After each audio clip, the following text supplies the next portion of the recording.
السلام علیکم ناظرین، خاکسار فضل الرحمان آپ کی خدمت میں وائس آف جرمنی کے اسٹوڈیو سے ایک دفعہ پھر حاضر خدمت ہے۔ آج ہمارے ساتھ ایک دفعہ پھر ایک بہت ہی معزز مہمان جناب معین صدیقی صاحب ٹورنٹو کینیڈا سے تشریف فرما ہیں، ہماری درخواست پر آئے ہیں۔ آج کل حالات ہی کچھ ایسے چل رہے ہیں کہ ہمیں ایک سینئر تجزیہ کار سے تجزیہ لینے کی ضرورت پیش آ جاتی ہے، اور یہ مفید سمجھا گیا ہے کہ بجائے اس کے کہ ایک خبروں پر مبنی سادہ سا پروگرام پیش کیا جائے، حالات حاضرہ کے اوپر اگر تجزیہ پیش کر کے اب آپ کو اپنی رائے قائم کرنے میں مدد دی جائے ناظرین کو اور سامعین کو، تو وہ شاید زیادہ بہتر ہے۔ اسی لیے ہم محترم معین صدیقی صاحب کو آج دوبارہ اپنے ساتھ لے کر آئے ہیں۔ جیسا کہ آپ کے علم میں ہے کہ آپ ایک بہت ہی ممتاز اردو ٹیلی ویژن چینل راول ٹیلی ویژن کے ایک بہت ممتاز اینکر ہیں، اور وہاں پر اپنے تجزیے سے عوام الناس کو اور ناظرین کو مستفید کرتے رہتے ہیں۔ السلام علیکم معین صدیقی صاحب، کیا حال ہیں آپ کے؟ ٹھیک ٹھاک ہیں؟ وعلیکم السلام، بالکل ٹھیک ٹھاک الحمدللہ۔ معین صاحب، جی معین صاحب، پاکستان کے حالات پر دوبارہ آج پروگرام کرنا پڑ رہا ہے۔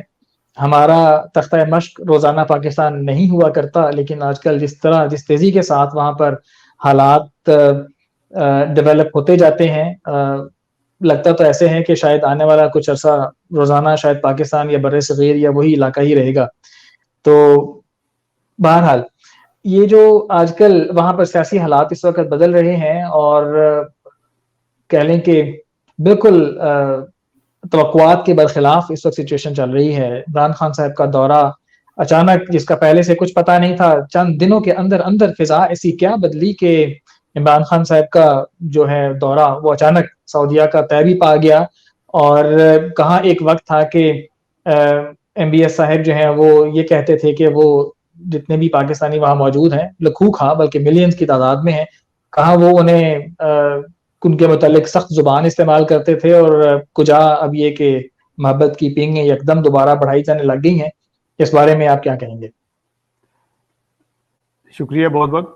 بات یہ ہے کہ وقت کے ساتھ ساتھ جو سی ہیں وہ حالات جو سے ہیں وہ تبدیل ہوتے رہتے ہیں، اور کیونکہ یہ ملکی حالات ہیں، ایم بی ایس جو سے ہیں وہ اپنے ملک کے مفاد میں بات کرتے ہیں، اور پاکستان جو سے ہیں وہ ہمیشہ دوسروں کے مفاد کے مطابق بات کرتا ہے۔ پاکستان کا جو حالات ہوتے ہیں، پاکستان کے جو عمران خان کے موجودہ حالات ہیں وہ ایک ناکام وزیر اعظم کے طور پہ سامنے آئے ہیں۔ وہ ان کے حالات اس صورتحال میں سخت ان کے اگینسٹ جا رہے ہیں۔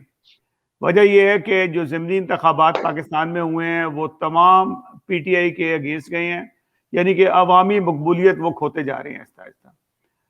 جیسے کہ آپ نے سنا ہوگا کہ بعض مریض ایسے ہوتے ہیں جو زندہ تو ہوتے ہیں لیکن ان کو انتہائی تکلیف دہ بیماری میں مبتلا ہوتے ہیں، گھر والے بھی تنگ ہوتے ہیں، ڈاکٹر بھی علاج کر کے تنگ آ جاتے ہیں، تو ان کو پھر فرینڈلی رخصت کیا جاتا ہے کہ ان کو نہ دوائی نہ دی جائے، ان کو پانی نہ پیا جائے، کھانا نہ دیا جائے، آہستہ آہستہ آہستہ وہ ختم ہو جاتے ہیں۔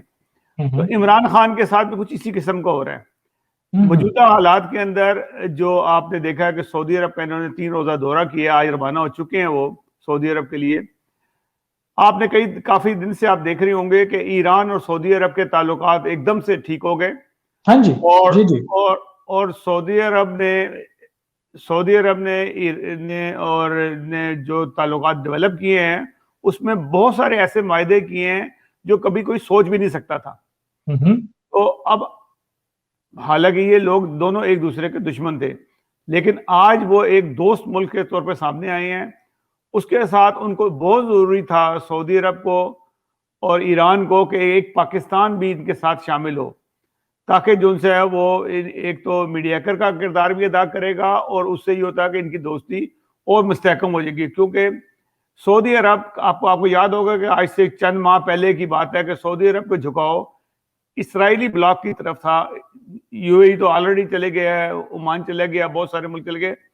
سعودی عرب جو ان سے ہے اس کو انٹرنل جو ہے نا وہ سپورٹ نہیں ملی، یعنی کہ سعودی عرب کی عوام کی سپورٹ نہیں ملی اسرائیل سے تعلقات بنانے کی۔ حالانکہ انہوں نے کئی میٹنگ کی، جو اسرائیل کے وزیر اعظم ہیں انہوں نے سعودی عرب کا بھی دورہ کیا، خفیہ ان کی بات چیت بھی ہوئی، لیکن وہ تمام چیزیں لیک ہو گئیں، اور اس کے بعد جو ان سے ہیں ان کو کافی ہزیمت اٹھانی پڑی. سعودی عرب کسی صورت میں بھی جو مقدس مقامات ہیں وہ جو ان سے نہ انڈیا کے حوالے کر سکتا ہے اور نہ اسرائیل کے حوالے کر سکتا ہے. اس کی مجبوری ہے کیونکہ آلریڈی پاکستان کی جو فوج ہے, مسلح افواج ہے, بہت بڑی فوج جو ہے سعودی عرب میں موجود ہے اور وہ ان کی حفاظت کر رہی ہے. پاکستان کو اگنور کر چکے تھے. آج سے 1 سال پہلے کی بات ہے, تقریباً ایگزیکٹ یاد نہیں, 14 مہینے گزرے کہ 15 مہینے گزرے, جب یہ محمد بن سلمان یہاں آئے. ان کے بہت آپس میں تعلقات بن گئے. ڈرائیو کر کے عمران خان گاڑی میں لے کے آئے, گھومتے پھرتے رہے, ایک دوست بن گئے تھے. اچانک پھر تعلقات خراب ہوئے ان کے, اور اتنے خراب ہوئے کہ جو انہوں نے $3 بلین ان کو دیے تھے, انہوں نے کہا بھائی یہ پیسے واپس کرو, واپس کرو پیسے. اور ان کو چائنا سے پیسے لے کے ان کو واپس کرنا پڑا. اس نے کہا اگر نہیں واپس کرو گے تمہارے 3 ملین جو یعنی 30 لاکھ جو پاکستانی سعودی عرب میں مزدوری کرتے ہیں, ان کو میں سمندر میں پھینک دوں گا. یعنی کہ اتنے سخت اقدامات انہوں نے اٹھائے. اور آپ کو پتا ہے کہ جنرل باجوہ جو ان سے ملنے کے لیے گئے ہوئے تھے, اور پاکستان گورنمنٹ اس کو ٹالتی رہی کہ کبھی عمرہ کرتے تھے, کبھی کچھ کرتے تھے, کس سے ملتے تھے. محمد بن سلمان سعودی عرب میں ہونے کے باوجود ان سے نہیں ملا. اور یہ وہاں بیٹھے وجوہات کا کوئی علم ہے سیدل صاحب؟ کا یہ جو حالات خراب ہوئے تھے, یہ جو ایک دوسرے کی گاڑیاں ڈرائیو کی جا رہی تھیں, امریکہ جانے کے لیے ذاتی جہاز دیے جا رہے تھے, یکدم ایسا کیا ہوا جو یہ سب حالات اس وقت پلٹا کھا گئے تھے؟ حالات جو سے ہیں وہ خراب ہونے کی وجوہات یہ تھی کہ ان پہ پریشر تھا ایک تو کہ اسرائیل کو تسلیم کرنے کا. وہ تھا سعودی عرب کے اوپر یا پاکستان کے اوپر؟ سعودی عرب بھی چاہتا تھا اور UAE بھی چاہتے تھے.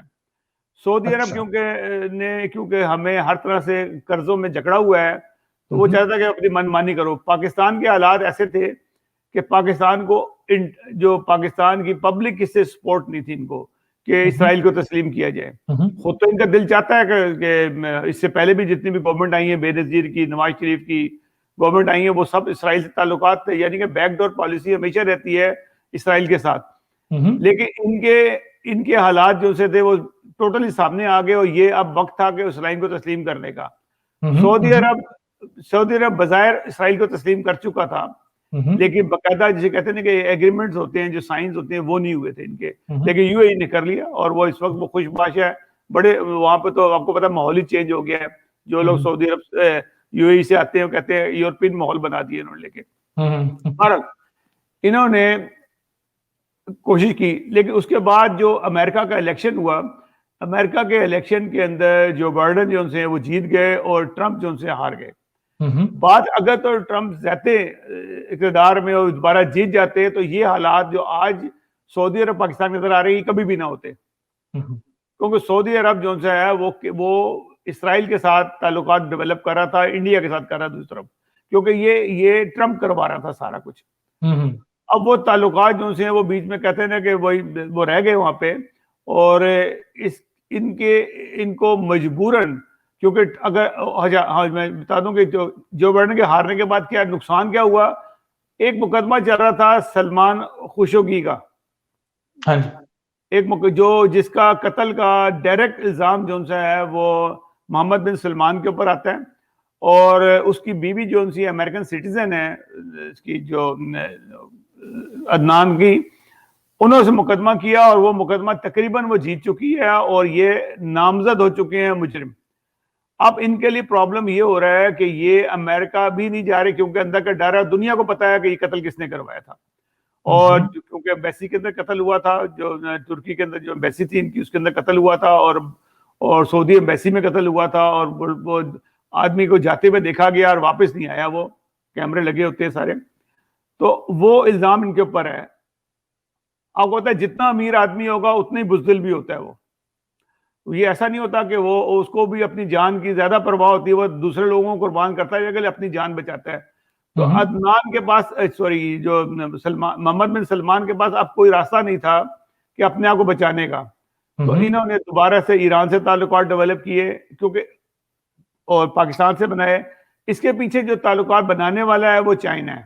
چائنا نے تینوں ملکوں کے اندر, پاکستان, ایران اور سعودی عرب میں جتنی بڑی انویسٹمنٹ وہ کر رہا ہے, ریلوے کا نظام لے کے آ رہا ہے, اور اس کے علاوہ میڈیسن دے رہا ہے, تمام جو ہے وہ چائنا ہی مہیا کر رہا ہے.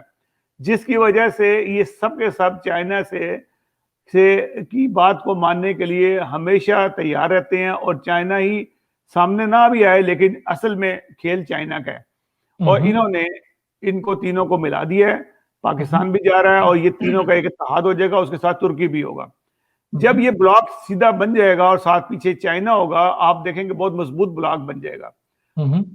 اور سعودی عرب کے جیسے تیل نہیں بک رہا, جو اب تیل کا اس کو نقصان ہو رہا ہے, وہ تیل بھی بکے گا, کیونکہ جو اب چائنا ہے یہ بہت بڑا بائر ہے تیل کا, اور اس طرح سے جو ان سے یہ تعلقات بن جائیں گے. پاکستان وہاں جا رہا ہے, پاکستان بھی اپنی ساکھ بحال کرے گا کچھ, اور پاکستان کے پاس اپنی پرابلمز یہ ہے کہ جیسے کہ آپ نے دیکھا کہ یورپی یونین نے پاکستان کے پر جو پابندیاں لگانی شروع کر دی ہیں, ابھی لگی تو نہیں ہے لیکن لگ جائیں گی پابندیاں, کیونکہ ان کے پاس کوئی راستہ نہیں ہے نکلنے کا وہاں سے, اور کیونکہ پاکستان کے حالات کو ٹھیک نہیں کر سکتے. پاکستان کیونکہ ہمارے جو پی ایم صاحب ہیں, پرائم منسٹر عمران خان نے کہہ دیا ہے تحریک لبیک کا اور ہمارا نقطہ نظر ایک ہی ہے. تو یہ بھی دنیا بھر میں پتہ لگ گیا ہے کہ ٹی ایل پی اور یا عمران خان ایک ہی بات ہے. تو ان کو اب اپنے آپ کو بچانے کے لیے وہ صرف ایک ضمنی سوال ہے یہاں پہ معین صاحب, کہ آپ کو نہیں لگتا کہ وہی 74 والی کہانی شاید دوبارہ دہرائی جائے گی, اور اپنے اقتدار کو مضبوط کرنے کے لیے اور دوبارہ الیکشن میں آگے آنے کے لیے اس وقت جیسا کہ نظر آتا ہے, ہم تجزیہ کرتے ہیں کہ پاکستان میں ٹی ایل پی اس وقت دی اسٹرانگیسٹ پارٹی بن کے ابھر کے سامنے آ سکتی ہے اگر اس کو سامنے لایا جائے تو. جیسا کہ نون لیگ کے خلاف ووٹ بینک اس کا توڑا گیا, اور اس کے بعد جتنے بھی جگہ پر جہاں پر بھی وہ حصہ لیتی رہی, نمایاں طور پر دوسرے یا تیسرے نمبر پر آتی رہی ہے. تو یہ عمران خان صاحب بھی کہیں وہی تو معاملہ نہیں کر رہے کہ اوپر سے کچھ بیانات دے دیے اور اس کے بعد پھر اب ان کو یقین دہانیاں کروائی جا رہی ہیں جی کہ فلاں قانون, فلاں چیز, فلاں تبدیلی ہرگز نہیں ہوگی, فلاں کام ہرگز نہیں ہوگا, اور اب یہ بیان دے دینا جیسا کہ آپ نے بیان فرمایا کہ ٹی ایل پی اور ان کا نظریہ ایک ہے وغیرہ وغیرہ. تو یہ معاملہ اس طرف کچھ جاتا نظر آتا ہے. دیکھیں وہ تو گیا ہوئی ہے آلریڈی نا. دیکھیں جو انہوں نے قوانین بنائے ہوئے ہیں, آپ اگر ضیاء الحق کے بنائے ہوئے قانون کو دیکھیں تو وہ اتنا, وہ ایک ایسے کہتے ہیں نا کہ ایک جنگل کا قانون ہے کہ بنایا ہوا ہے. پھر انہوں نے جو اس کے بعد مزید قوانین بنائے ہیں اتنے سخت, اگر اس کے عمل ہو, جیسے کہ آپ نے سنا ہوگا پچھلے دنوں ایک قانون بنایا کہ حضرت محمد صلی اللہ علیہ وسلم کے نام کے بعد خاتم النبیین آپ نے لگانا ضروری ہے, نہیں لگائیں گے تو 3 سال قید ہے اور اس کو سزا مل سکتی ہے. تو اگر اس کے اوپر کوئی آدمی بھول جائے تو وہ اس کو سزا مل سکتی ہے. یعنی قوانین تو انہوں نے بنائے ہوئے ہیں لیکن اس پہ عمل نہیں ہوتا. مزے کی بات ہے کہ یہاں پہ جس ہم پلیٹ فارم پہ بیٹھ کے بات کر رہے ہیں, یہاں پر مذہبی بات اس طرح سے تو نہیں, لیکن جن دوستوں سے کچھ سے اس حوالے سے گفتگو ہوئی تو ان کا بڑا سخت سوال تھا اس حوالے سے کہ کیا اپنے ملک میں چھپنے والے قرآن کریم کو بھی تبدیل کریں گے. بالکل دیکھیں ہم نے بھی کئی پروگرام کیے جس میں ذکر کیا کہ اب جتنی بھی اب کتب ہیں ان کو سب تبدیل, انہوں نے تو وہاں کہہ دیا کہ جو سرکاری اسکول ہوں یا سرکاری ادارے ہوں جو تعلیم کے وہ یا پرائیویٹ ہوں وہ تمام چینج کریں گے. چینج کسی نے بھی نہیں کیا, جس طرح انہوں نے اپنے کاغذوں میں چینج کیا ہوا, یہ ممکن نہیں ہے. اللہ تعالیٰ نے جو قرآن مجید کے اندر جس طرح سے محمد صلی اللہ علیہ وسلم کا نام لیا ہے یہ اسی طرح سے چلے گا, وہی بابرکت ہے. زیادہ ان لوگوں کو زیادہ امینڈمنٹ کرنے کی ضرورت ہے, یہ خود ہی نقصان اٹھائیں گے اور ان کے اوپر نقصان آئے گا. آپ کو پتہ ہے کہ جو علی محمد جو اس وقت بہت چیمپئن بنا ہوا ہے, اس کا بھی یورپین یونین میں جو 24 نکات ہیں اس کے اندر اس کا نام بھی آتا ہے کہ یہ ایک ایکسٹریمسٹ ہے جس کو انہوں نے رکھا ہوا ہے. جی سر. اب بات چونکہ مذہب کی طرف چلی ہی گئی ہے تو اس حوالے سے جو تازہ ایک ڈیولپمنٹ ہوئی ہے پروگرام کے شروع ہونے سے پہلے جب آپ آپس کی گفتگو کر رہے تھے اس میں آپ نے ذکر فرمایا لاہور میں ایک پاکستان میں بڑا ایک افسوسناک واقعہ پیش آیا ہے کہ ایک سرکاری ادارے کے اندر جو عیسائیوں کی عبادت گاہ ہے اس کے ساتھ کوئی اچھا سلوک نہیں کیا گیا. اس بارے میں کوئی تفصیل اگر ہو آپ کے پاس تو برائے کرم ضرور بتائیے. جی پنجاب انسٹیٹیوٹ آف مینٹل جو ہے نا مینٹل ہاسپٹل کہہ لیں یا جو بھی کہہ لیں وہ سرکاری ادارہ ہے باقاعدہ. جی یہ کافی پرانا ہے, یہ پاکستان بننے سے بھی پہلے کا ادارہ ہے اور یہاں پہ آپ کو کہتے ہیں لوگ پاگل خانہ بھی کہتے ہیں. وہاں پہ نرسز بھی کام کرتی ہیں. اس میں پہلے تو شروع میں کرسچنز ہی نرسز ہوا کرتی تھیں اور بنائے بھی ان لوگوں نے ہیں اور ان کا اندر ایک نا چرچ بنا ہوا ہے جہاں پہ وہ اپنی عبادت کرتے تھے. ہر انسان کو اپنی عبادت کرنے کا حق ہے. مسلمان خواتین کے لیے بھی ایک جگہ بنی ہوئی ہے جہاں پہ وہ جا کے عبادت کرتے ہیں, مرد بھی کرتے ہیں, سب کرتے ہیں. لیکن کیونکہ ایک ٹرینڈ چلا ہوا ہے پاکستان کے اندر ایک ایسا کہ مارو مارو قبضہ کرو, یہ ایک عام مائنڈ سیٹ بن گیا ہے. جس نے قبضہ کر لیا وہ غازی بن جاتا ہے, وہ یہ نہیں دیکھتا کہ کسی کی جگہوں پہ قبضہ کر لیا. اس سے پہلے کہ میں تھوڑی سی بات کروں تو پاکستان کے اندر پچھلے 2.5 سال کے اندر کئی مساجد کے اوپر, احمدیوں کی مساجد پہ قبضہ کر لیا. اور قبضہ کرانے والے کون ہوتے تھے؟ پولیس ہوتی تھی, ڈپٹی کمشنر ہوتا تھا, اور وہ آ کے قبضہ کرواتا تھا, باقاعدہ آ کے قبضہ کرواتا تھا اور احمدیوں کو باہر نکال دیا جاتا. کیونکہ جماعت احمدیہ جو سی ہے کبھی بھی حکومتی جو افراد ہوتے ہیں ان سے ٹکراؤ نہیں کرتی, وہ سائڈ پہ ہو جاتی ہوتی ہے. اگر تو یہ خود آئیں نا تو پھر تو جماعت احمدیہ ان کو روک بھی سکتی ہے, کسی کی مجال نہیں کہ جماعت کی جگہ پہ کو آئیں. لیکن جب پولیس خود آتی ہے, ڈپٹی کمشنر آتا ہے, ڈی سی آتا ہے, تو اس کو فالو کیا جاتا ہے. اور جماعت احمدیہ کی تاریخ میں کبھی بھی ایسا نہیں ہوا کہ حکومت سے جماعت لڑے.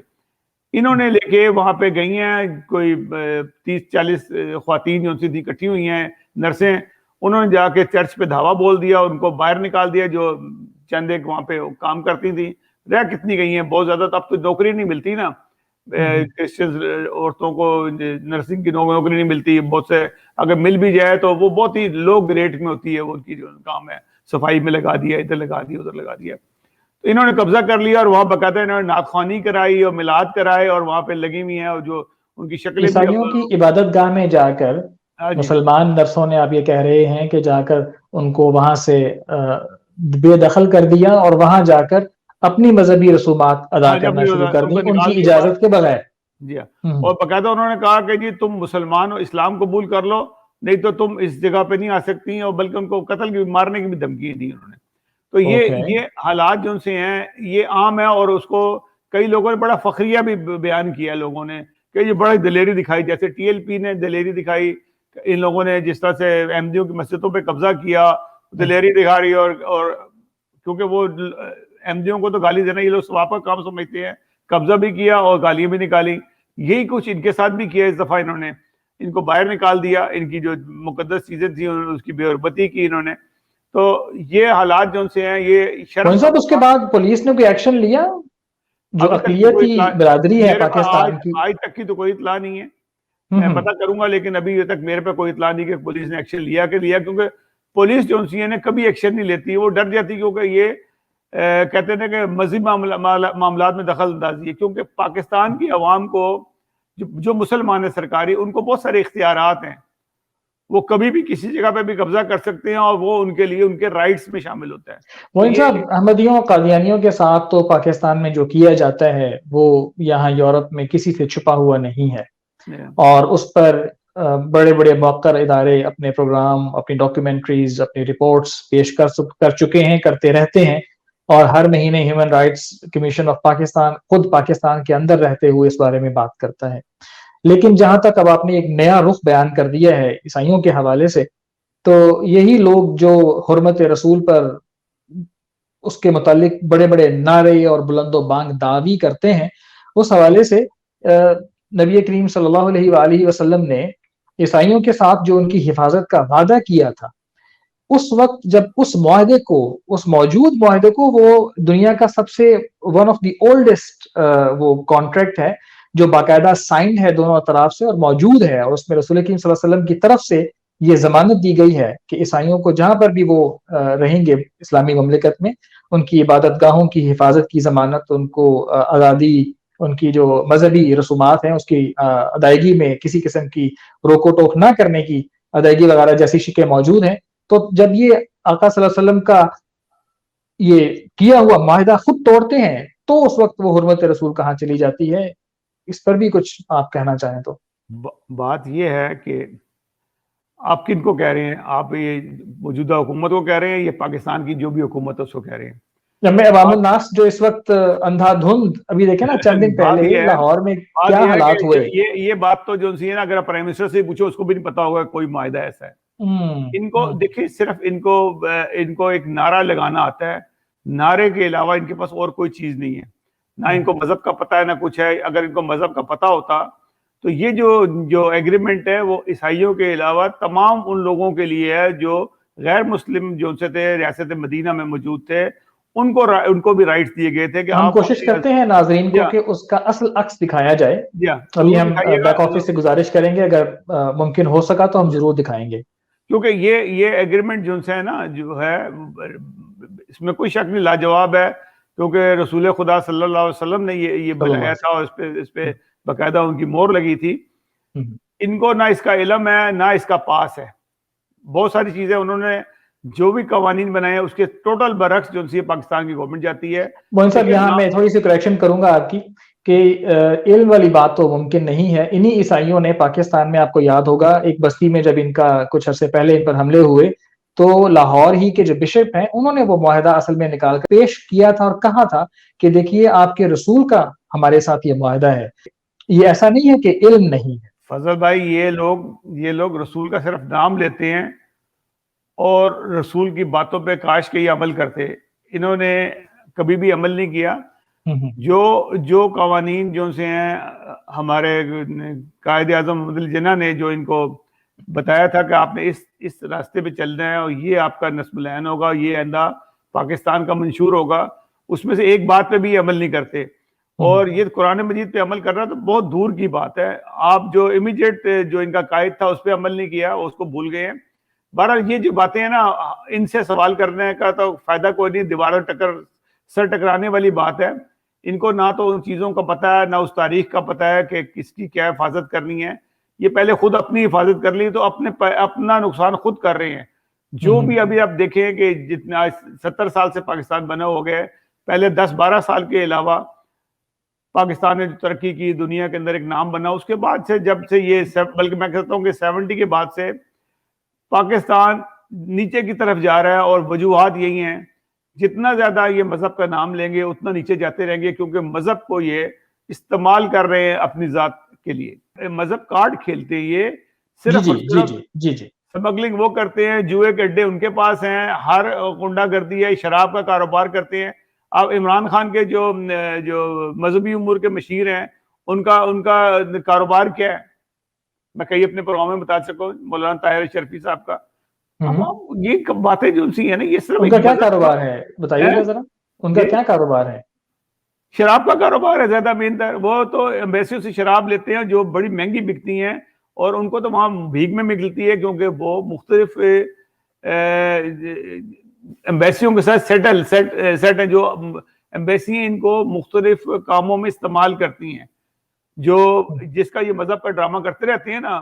تو عمران خان صاحب نے ان کو کیوں رکھا ہے؟ یہ سعودی عرب کے کہنے پہ رکھا ہے، کیونکہ آپ کو پتا ہے کہ یہ ہے اہل حدیث ہیں. اور پاکستان کے اندر جو پہلا جو سمجھ لیں کہ 10-12 سال جو سے تھے نا، وہ ان کے وہابیوں یا اہل حدیث کی کا کنٹرول رہا. انہوں نے دہشت گردی کو. پھر اچانک یہ 3 سال سے اچانک یہ جب سے خادم حسین رضوی آیا ہے تو یہ جو سے نا بریلوی نقطہ نظر کے لوگ جو سے آگے آ گئے ہیں. ان کے پاس آدمی اس وقت جو ان کی کابینہ میں بھی لوگ جو سے وہ بریلوی ہیں. تو انہوں نے اس کو شامل کروایا ہے سعودی عرب نے کہ اس کو رکھو، یہ ہمارا نمائندہ یہاں پہ. آپ کو پتا ہے کہ عمران خان کے جانے سے پہلے طاہر اشرفی پہلے سعودی عرب گئے، اور طاہر اشرفی کے بہت تعلقات ہیں وہاں پہ. طاہر اشرفی کے اس کے علاوہ 2 ایڈن گارڈن میں اس کے اپنے اڈے ہیں، جہاں سے وہ جو فحاشی کے اڈے ہیں وہاں سے سپلائی کرتا ہے. یہ اس کا یہ بھی کاروبار ہے. بہت ہی لذا خیز معلومات آپ دے رہے ہیں. اور حقیقت ہے اس کو کوئی شرمندگی نہیں ہے اس بات پہ. بات ہو نا ہم کیوں شرمندہ ہوں، جو کر رہا ہے اس کو شرمندگی نہیں ہے. موہن بھائی ہمارا وقت اب ختم ہو رہا ہے. ناظرین، سب سے پہلے تو موہن صاحب آپ کا بہت بہت شکریہ، آپ تشریف لے کر آئے. بہت آپ نے معلومات دیں، اور انشاءاللہ بہت جلد دوبارہ آپ کے ساتھ ہم پروگرام کرنے کی کوشش کریں گے. ناظرین، آپ نے گفتگو سنی، اور اس گفتگو کا مقصد یہ ہے کہ آپ اپنا ذہن خود بنائیں، علم حاصل کریں، اور جو صحیح خبریں ہیں، ٹرو نیوز ہیں، وہ آپ تک پہنچائی جا سکیں. اپنے ذہن سازی خود کیجئے، مطالعہ کیجئے، اپنے گرد و نواح کا خیال رکھیے، اپنا خیال رکھیے، اپنی ایمان کا خیال رکھیے. اس کے ساتھ ہی ہمیں اجازت دیجیے. شب بخیر.